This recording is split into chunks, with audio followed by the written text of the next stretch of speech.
तो हमने last episode में देख लिया था कि कैसे शियो ने गौरी की जान बचाई थी और तब गौरी उसे बताता है कि उसके साथ ये सब कैसे हुआ था और वो उसे पूरी तरह से कन्विंस करने की कोशिश करता है कि यहाँ पर एक मर्डरर है जिसने उसे मारने की कोशिश की है। बट शियो को तब भी उस पर डाउट होता है और फिर उसी के बाद वो दोनों ही वापस लॉज में आ जाते हैं, जहाँ पर यूइची गौरी को अपोज करता है और बोलता है कि ये सब तुमने खुद अपने आप किया है। लेकिन जब शियो भी गौरी का साथ देने लगती है तब यूइची शियो को एक मौका देता है कि वो उसकी साइड आ जाए, लेकिन शियो उसकी हिंट नहीं समझ पाती और वो उससे बोलती है कि मैं ना ही तो तुम्हारी साइड हूँ और ना ही गौरी की साइड, मैं जस्टिस की तरफ हूँ। और तभी शियो यूइची का साथ छोड़ देती है, जिस वजह से उसने अब सारे ही लोगों को अपना दुश्मन बना लिया था। बट इससे उसे कोई भी प्रॉब्लम नहीं थी बिकॉज उसके अकॉर्डिंग उसने बिल्कुल सही किया था। लेकिन फिर थोड़ी ही देर बाद जब सारे ही लोग वापस अपने रूम्स में चले जाते हैं तब हमें गौरी का असली चेहरा दिखता है कि वो कितना बड़ा कमीना है। और तो और उसे काफी खतरनाक इंडिविजुअल टास्क भी मिला था जिसमें उसे 3 दिन के अंदर किसी भी बुरे इंसान को गेम से एलिमिनेट करना था और उस पर एक स्पेशल पावर भी थी, जब तक वो मास्क ऑफ जस्टिस पहने रहेगा वो वायलेंस का यूज कर सकता है। और अभी उसकी सबसे पहली विक्टिम किमिको सान थी। तो फिर अब इसी के साथ शुरू करते हैं हमारा एपिसोड नंबर 49।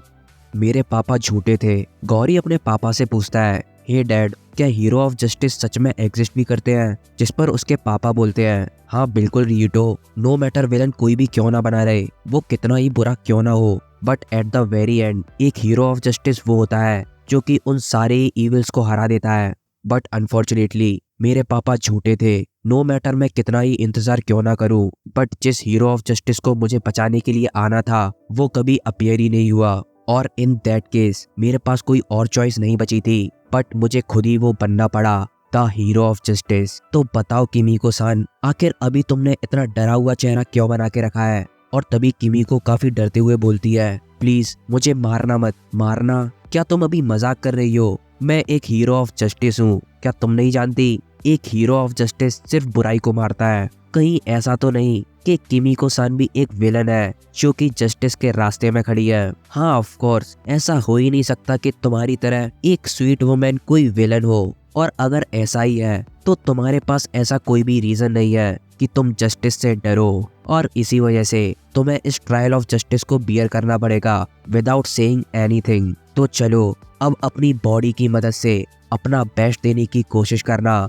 और मुझे ये प्रूव करके दिखाओ कि तुम मेरी साथी हो या नहीं। और उसी के साथ नेक्स्ट मॉर्निंग स्टार्ट हो जाती है। फ्रेंडलेस गेम का 3rd डे स्टार्ट हो चुका था। शियो सोचती है, मैंने कल बहुत ही ज्यादा बोल दिया था जिस वजह से अब मैं यूइची से अलग हो गई हूँ, लेकिन मुझे उस चीज का बिल्कुल भी रिग्रेट नहीं है क्योंकि इसमें कोई भी गलती नहीं है कि हम सबके बीच एक खतरनाक इंसान है जो कि प्लेयर्स को घायल कर रहा है। और इफ बाय एनी चांस अगर वो डेंजरस इंडिविजुअल यूइची हुआ तो मैंने ये ठान लिया है कि मैं खुद उससे लड़ाई करूंगी। लेकिन जैसे ही शियो यूइची के सामने आती है तो वो देखती है कि यूइची काफी बदला हुआ लग रहा था, वो थोड़ा परेशानी में दिख रहा था। और तभी यूइची सावारागी से बोलता है, सावारागी काफी संभल कर रहना क्योंकि जिन लोगों ने भी इस गेम में पार्टिसिपेट किया है वो तुम्हारी सोच से भी ज्यादा डेंजरस है। लेकिन वो इसके बाद कुछ भी बोल पाता तभी वहां पर गौरी आ जाता है और वो शियो से बोलता है, ये सावारागी सान सॉरी, बट क्या तुम मेरे साथ अभी मेरे रूम में चल सकती हो? जिस पर शियो सोचने लगती है, आखिर इस टाइम पर ये क्यों आया? अभी यूइची मुझे पहली बार नॉर्मल लग रहा था और वो मुझे कुछ बताने ही वाला था। और तभी वो गौरी से बोलती है, अरे गौरी सान, क्या तुम थोड़ी देर इंतजार कर सकते हो? लेकिन तभी गौरी उसका हाथ पकड़ते हुए बोलता है, नहीं, ये किसी की जिंदगी के बारे में है। और तभी शियो जल्दी से पूछती है, क्या फिर से कुछ हुआ है? बट गौरी उससे बोलता है, मैं तुम्हें अभी कुछ भी नहीं बता सकता और जब तक ये यहाँ पर है तब तक तो बिल्कुल भी नहीं। लेकिन तभी शियो परेशानी में सोचती है कि आखिर अब उसे क्या करना चाहिए। लेकिन तभी पीछे से यूइची बोलता है, अरे सोच क्या रही हो, यहाँ से चली जाओ। और वैसे भी मेरे पास तुम्हें कुछ इम्पोर्टेंट बताने के लिए तो है ही नहीं, और वैसे भी तुम लोग दोस्त हो, लेकिन आखिर तुम एक लड़के के रूम में क्या करोगी? जरूर तुम वही चीजें करोगी, है ना? और इस बात को सुनने के बाद ही शियो का दिमाग खराब हो जाता है और वो गौरी से बोलती है, चलो गौरी सान यहाँ से चलते हैं। शियो जाते हुए सोचती है, आखिर यूइची के साथ क्या हो गया है? वो दोबारा से बेकार बन गया है। और वैसे भी अभी इतने वाहियात कमेंट करने की क्या जरूरत थी? वो दोनों ही गौरी के रूम के पास पहुंच जाते हैं। गौरी उसे अंदर इनवाइट करता है, लेकिन तभी शियो बोलती है, वैसे मैं सर्कमस्टांसेस को समझते हुए यहाँ तक आ तो गई हूँ, बट फिर भी मैं अकेले किसी लड़के के रूम में जाने से अभी भी रेजिस्ट करती हूँ। लेकिन तभी गौरी बोलता है, इट्स ऑलराइट सावारागी सान, क्योंकि वैसे भी रूम के अंदर कोई और भी है और मैं तुम्हें सारी चीजें अंदर डिटेल में बताऊंगा, तो अभी तुम अंदर चलो। जिसके बाद वो दोनों ही अंदर चले जाते हैं और वो देखते हैं कि अंदर किमीको सान बेड पर लेटी हुई थी, जिनकी हालत काफी ज्यादा बुरी थी। शियो बोलती है, ये तो किमीको सान है, आखिर इनके साथ ऐसा क्या हुआ? और वो उसके घाव को देखकर सोचती है कि ये घाव ऐसे नहीं है जो कि किसी एक्सीडेंट की वजह से आए हो। जिसके बाद गौरी उसे बताता है, किमीको सान आज सुबह होने से पहले मेरे पास मदद के लिए आई थी। और फिर वो शियो के पूछने पर बताता है, हाँ, इस पर भी मेरी तरह उस मर्डरर ने अटैक किया है जो कि हम प्लेयर्स के बीच में छुप रहा है और इसी वजह से ये थर्ड विक्टिम है। और तभी शियो सोचने लगती है, ये थर्ड विक्टिम है तो जैसा कि हमने सोचा था, यहाँ पर सच में एक मर्डरर एग्जिस्ट करता है। लेकिन फिर भी, और तभी वो बोलती है, बट मुझे यहाँ पर कुछ गलत लग रहा है। और फिर वो गौरी के पूछने पर बताती है, आखिरकार ये इंजर्ड किमीको सान सिर्फ तुम्हारे ही रूम में क्यों आई? तो चलो इसे ऐसे रखते हैं कि कल जो भी हुआ था हमें सारे लोगों ने कम्प्लीटली कॉर्नर कर दिया था, तो अभी इसके लिए तुम्हारे पास आकर मदद मांगना, क्या ये तुम्हें थोड़ा सस्पिशियस नहीं लग रहा? लेकिन उस पर गौरी बोलता है, वो इसलिए क्योंकि मैं ही वो अकेला इंसान था जिसने मर्डरर के होने की पॉसिबिलिटी पर पॉइंट आउट किया था। और इसके साथ ये होने के बाद वो ये बात समझ गई कि यहाँ पर सच में एक मर्डरर है। तभी इसने ये डिसाइड किया होगा कि वो मेरे ऊपर भरोसा कर सकती है, जो कि इतने डेस्परेटली उसके एग्जिस्टेंस पर बातें कर रहा है। तो बताओ, क्या ये नेचुरल चॉइस नहीं है? जिस पर शियो बोलती है, तो इसका मतलब ये है कि उसने ये कंफर्म कर लिया है कि तुम तो वो हो ही नहीं सकते जिसने उस पर अटैक किया हो, है ना? अरे नहीं, हो सकता है कि उसने उस कल्प्रिट को देख लिया हो जिस वजह से उसने विदाउट अ डाउट तुम पर भरोसा करने का सोचा हो। सो इन दैट केस जब ये उठेगी तब हमारे पास कोई भी प्रॉब्लम्स नहीं होगी और हम उससे पूछ सकते हैं कि आखिर वो कल्प्रिट कौन है ना? जिस बात को सुनने के बाद गौरी बिल्कुल शांत हो जाता है। शियो सोचती है कि अब ये आंसर क्यों नहीं दे रहा, क्या वो मेरी इस बात से कॉर्नर हो चुका है?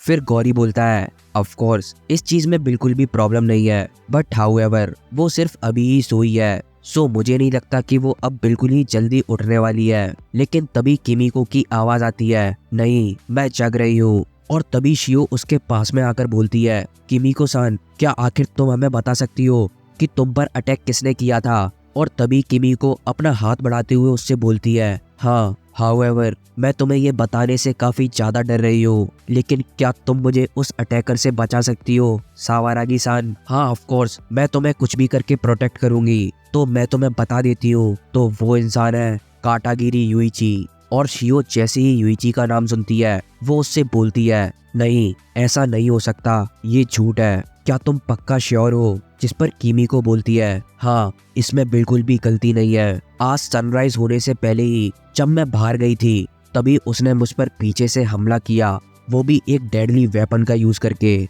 और तभी शियो सोचने लगती है कि युइची आखिर इस हद तक गिर चुका है कि वो अब एक लड़की के ऊपर एक डेडली वेपन से हमला कर रहा है। लेकिन तभी शियो चिल्लाकर बोलती है, जरूर यहाँ पर किसी तरीके की मिसअंडरस्टैंडिंग हो रही है, उसके पास तुम्हारे ऊपर हमला करने के लिए कोई भी रीजन नहीं है।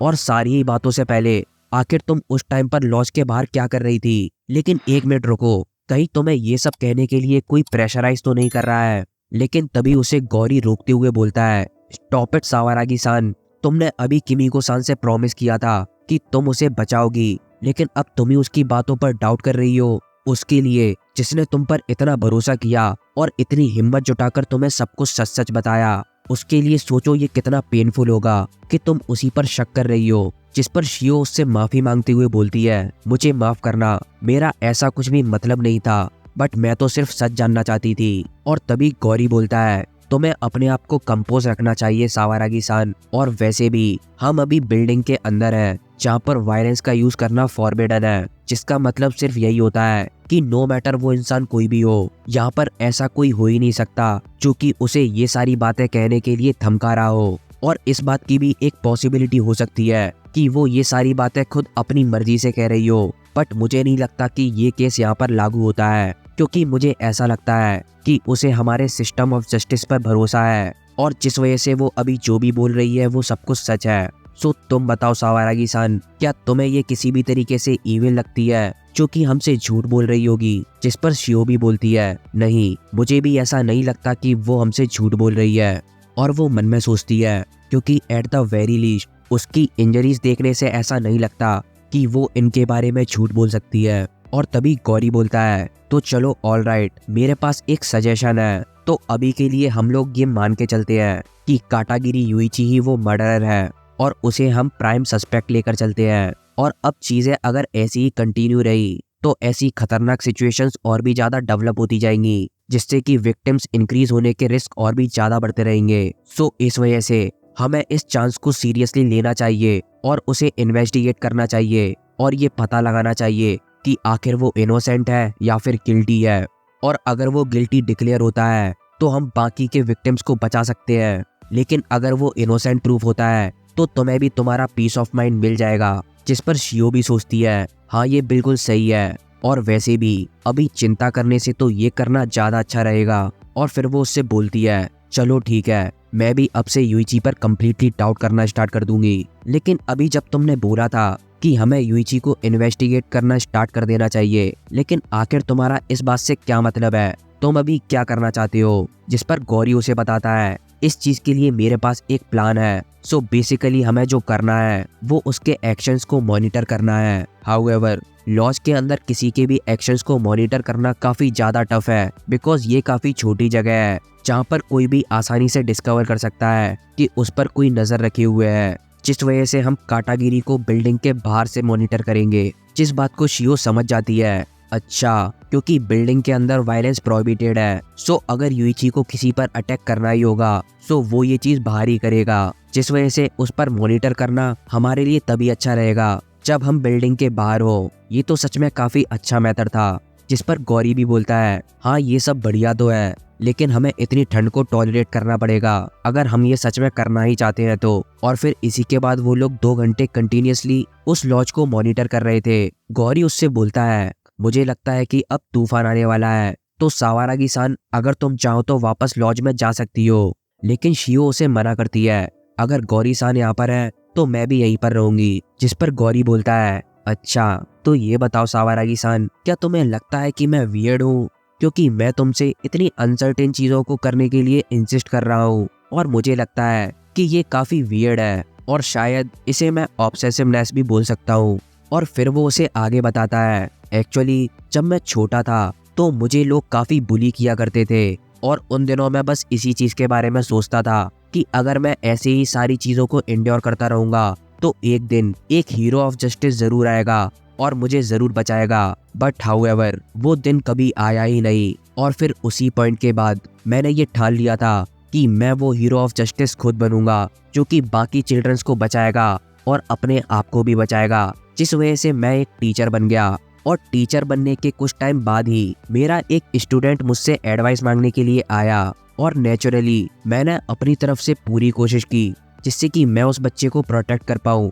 बट उसका रिजल्ट ये रहा कि मैं उसे सही टाइम पर नहीं बचा पाया। मैंने बाकी स्टूडेंट्स से काफ़ी चीज़ें सुनी, मैंने उन सारे ही प्रूफ्स को गैदर किया, हर चीज़ को अच्छी तरह से इन्वेस्टिगेट किया जिससे कि मैं उस कल्प्रिट तक पहुंच पाऊं। लेकिन जब तक मैं उन सभी के सामने जस्टिस को पेश कर पाता वो विक्टिम और ज़्यादा सहन नहीं कर पाया और तब से ही मुझे इस तरीके का ऑब्सेशन होने लग गया।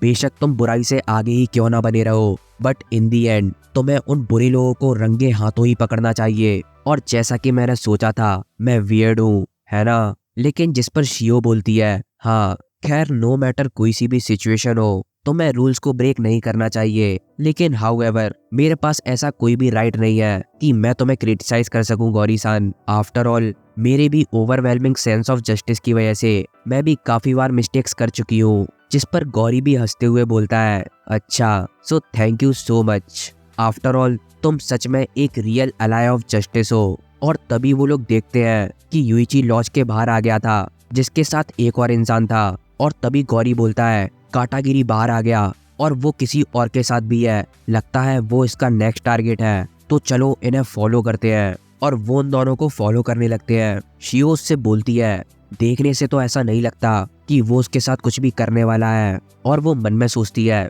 जैसा कि मैंने सोचा था ऐसा हो ही नहीं सकता कि युइची वो मर्डरर हो, लेकिन तभी गौरी बोलता है, नहीं हो सकता है कि वो यूइची का साथी हो। तुम इस बारे में सोचो, मैं अभी उस ट्रेटर के बारे में बात कर रहा हूँ जिसने यूइची के साथ पासवर्ड एक्सचेंज किया हो, क्योंकि अगर ऐसा नहीं होता तो काटागिरी यूइची कल मर चुका होता। सो इस वजह से अगर हमें उस ट्रेटर की आइडेंटिटी पता चल गई तो हम उससे उसका पासवर्ड निकलवा सकते हैं और उसे एलिमिनेट कर सकते हैं। लेकिन अगले ही पल यूइची को पता चल जाता है। वो तेजी से चिल्लाता है, आखिर वहां पर कौन है? गौरी बोलता है, शिट, उसे हमारे यहाँ होने का एहसास हो गया।